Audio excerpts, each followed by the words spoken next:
Lexus with BBS's, flexing diamond Rolexes, war gear and vests. I chose to perfect this niceness. I'm blessed with exhale preciseness, snipe like a death wish, analyze criminal minds daily. I never met a motherfucker who can even come near me. You feel me like guys? What is up? Welcome to another episode of Maximilian Must Know.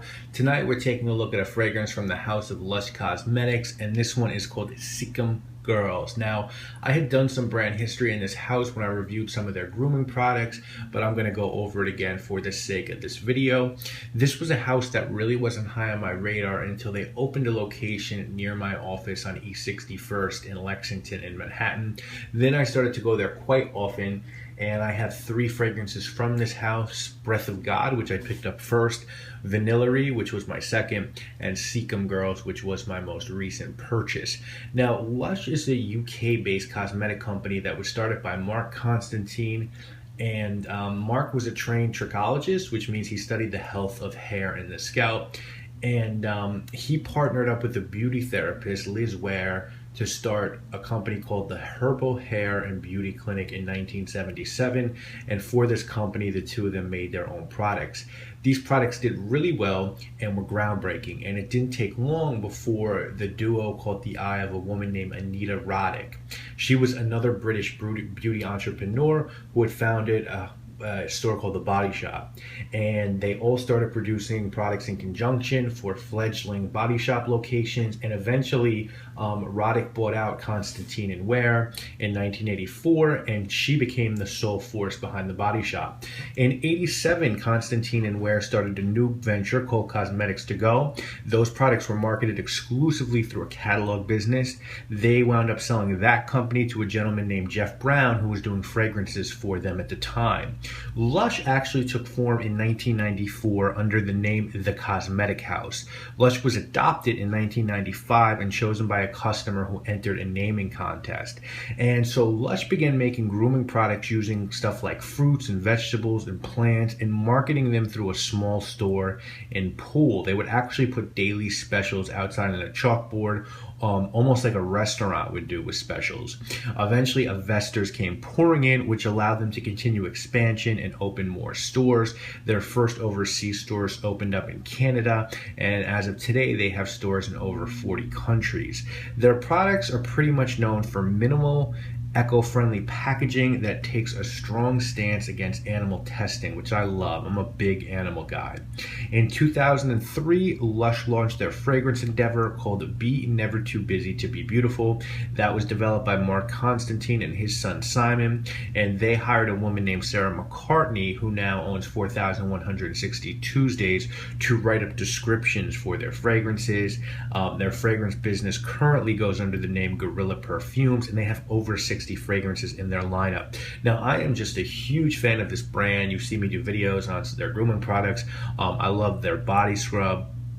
I love their facial masks, I love their shampoo and conditioner, and I love their fragrances. Unfortunately, most of their scents, the majority of them, are only available in the UK, and I'm going to try to change that. So I am going to send this video to LUSH and beg them to make some of the fragrances that they have available in the United States available here, because I guarantee you I'd probably buy 10 to 15 to 20 of them, because I really sort of look at them as a cheaper, and I don't mean cheaper in a bad sense, just a more affordable Comme des Garçons.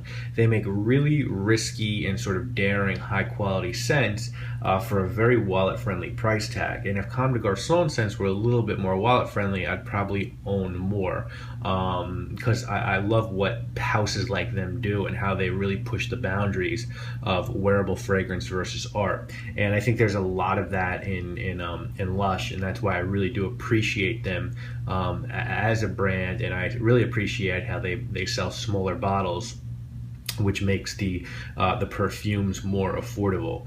Now, this one, Sikkim Girls, was released in 2013 as a unisex fragrance by Mark and Simon Constantine, and the idea behind this one was a story told to an Indian musician about a group of girls who seduced a tea house owner's son with very sensual dancing, and that's sort of the idea behind Sikkim Girls.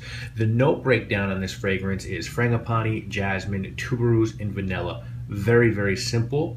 10 ml, which is what you see right here, goes for $18, or you can purchase a 1 ounce bottle for $50. As I said, like the smaller sizes, all the fragrances that I have from Lush are in a 10 ml or 7.5 ml size.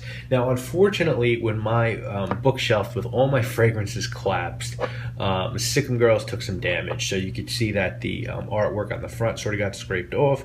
It was, I believe, 2 Indian girls with headgear, and the cap got banged up a little bit, but really, really sort of just nice bottle, good atomizer. Sikkim Girls, you see fighting animal testing. You have your ingredients at the top, and your fragrance size there as well, and here you have what looks to be a batch code. So I'm fine with this, and when you purchase a fragrance, before you go, they put them in these tubes, Gorilla Perfumes, let's get it on. Perfume is the point, and it has a Gorilla Perfume sticker on the back. So really absolutely fine with this presentation. I think it's chic, I think it's cute. I'm a fan of it. Now, I'll be honest with you guys, I accidentally bought this fragrance. What happened is the day after Christmas, I came home to New York City on Amtrak, and on the way home from Penn Station, I stopped at Lush in Midtown, and I tried all of the fragrances and was about to leave, but I kept smelling my wrist because one really captured my heart, and I thought that's where I had sprayed Sikkim Girls. It turns out that that one was either Karma or Dirty. I still have to go back and figure out which one it was, but it was not this one. With that said, I like this scent. It's without any doubt, first and foremost, what I get straight away when I wear this one is tuberose and jasmine. No ifs, ands, or buts. If you don't like those two floral notes, I don't think you'll like this scent, because that's what it is. There's a pretty stout backbone to this scent, constructed off a very sort of gooey vanilla note that's similar to the vanilla note in Vanilla-erie by Lush. It's there, it's strong, and it's there enough so that the florals never really get full domination. There's always this dense vanilla that for me does really well with the white florals in this composition. The only other note that I get, and one that's not listed, and I think really makes this perfume sort of Eastern in theme, is an incense note that's there with the vanilla. It's not intense, it's not dominant, it just sort of sits there and gives this scent a slight smokiness. As the dry down continues, that vanilla and incense become more assertive to the point where the florals do sort of fade quite a bit, and you have this sort of vanilla and incense fragrance. Performance on this one is excellent. I get 8 to 10 hours with about 6 to 7 of projection, a nice scent bubble, and a sillage trail, but I think this one is better suited to women. Men can definitely pull this off. I think it's wearable in any season. Might be a little heavy for summer. I think you would really want to wear this one in the spring and fall, and I think it's a casual scent. I won't wear it out at night or on a date or at work. For me, the application does happen to be very limited, so I'll sort of wear it hanging around.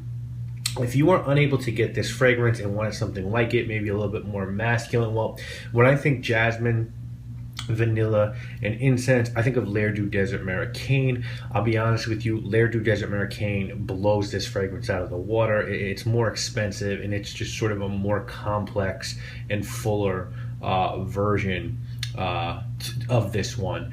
But certainly there are some other Lush scents like this one. This definitely has a Lush DNA to it, and if you like the vanilla in this one, you can definitely check out Vanilla-erie, which is a little bit similar to this one minus the florals. If someone was trying to talk you into buying this scent, I think they'd tell you that the quality of this one is just off the charts. It's a daring composition, and no matter what, you know that this isn't going to break your bank. I think if someone were trying to talk you out of purchasing this one, I think they tell you that it's a pretty feminine fragrance. They might ask you, where are you even going to wear this one? And they'd probably tell you that it's a little tough for a dude to pull off. This is going to sound crazy, but I'm actually going to give Sikkim Girls a 7.5 out of 10. I don't love this scent, but at the quality and the price point and the sizing options and the convenience, really only the negative thing I can come out with this is that I don't like the scent because I don't love the notes, and for me it's not versatile. But being fair, this is a well done scent, and anyone who is a big jasmine fan is going to really like this one, and it makes me really want to continue to push Lush to bring out more of their fragrances in the United States. As I said, I'm going to send them this because if this is the type of quality they're pushing at this price point, I can really see myself owning a lot of fragrances from this house. High quality materials, sizes are perfect for people who have big collections. They take risks, the prices are great, and they're ethical. So yes, I love Lush. It's not their fault that I bought the wrong fragrance. If you like jasmine, tuberose, frangipani, and vanilla, definitely give this one a look. So I hope you have enjoyed this review of Sikkim Girls by Lush Gorilla Perfumes. I'll obviously be back next week with more videos. I'm Maximilian, and I must know. I set it off like a terrorist done. I accelerate like a four-wheeler, and flex got a rep like a motherfucking drug dealer.